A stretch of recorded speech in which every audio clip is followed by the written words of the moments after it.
Bonsoir Nicolas Caro. Bonsoir Pierre. Vous êtes venu avec un livre et même plein de films ce matin. 1001 exactement pour la réédition chez Omnibus du livre 1001 films à voir avant de mourir, avec en couverture le Grand Budapest Hotel de Wes Anderson.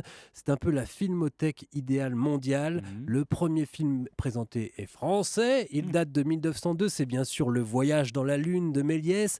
Ensuite il y a Le Vol du Grand Rapide 1903, à chaque fois bien sûr. C'est chronologique votre Oui, truc? c'est chronologique. Ouais. Le film est accompagné d'un texte, on nous les contextualise. Souvent, on a même l'affiche originale ou des photos du film, comme cette magnifique scène du Magicien d'Oz en 1939 avec l'épouvantail, l'homme en fer-blanc et la jeune Dorothy, alias Judy Garland, sur la route de briques jaunes. Que des films cultes, mais c'est très subjectif comme choix. Évidemment, comme tous ces livres qui compilent les meilleurs romans, les meilleures séries, les meilleurs disques, chacun trouve le film ou le livre qui manque évidemment, mais peu importe, c'est surtout l'occasion de se remémorer certains classiques et se dire qu'il faudrait les revoir ou en découvrir d'autres. Mais enfin là, vous en avez 1001, ils sont quand même à peu près tous là, il y a de quoi faire. Ben Hur, regardez avec Charlton Heston en train de ramer dans sa galère, les yeux pleins de rage.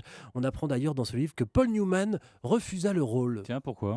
parce qu'il était hors de question pour lui de tourner en tunique. Ah, D'ailleurs, bon. pour chaque Chacun film, son truc. oui, on nous donne une petite anecdote à la page de l'Empire contre-attaque. L'anecdote concerne Yoda, le maître Jedi. Mhm. Pour dessiner la marionnette, son créateur s'est inspiré, paraît-il, de lui-même et d'Albert Einstein. C'est vrai qu'il y a quelque On chose. saute d'un film à l'autre comme ça, sans forcément de lien logique, puisqu'effectivement c'est chronologique. Donc juste après Star Wars, vous avez le dernier métro de Truffaut, rien à voir, suivi de Shining de Kubrick. Ouais. Tous les styles sont réunis, science-fiction, fantastique avec La Mouche, drame, thriller et même des comédies musicales avec Singing in the Rain. Le seul critère, c'est la qualité du film. Singing in the rain, just singing in the rain. Et il y a même Toy Story. Allez, Il y a tous ces tout. films sont à retrouver dans 1001 films à voir avant de mourir chez Omnibus. Merci Nicolas. Merci Pierre.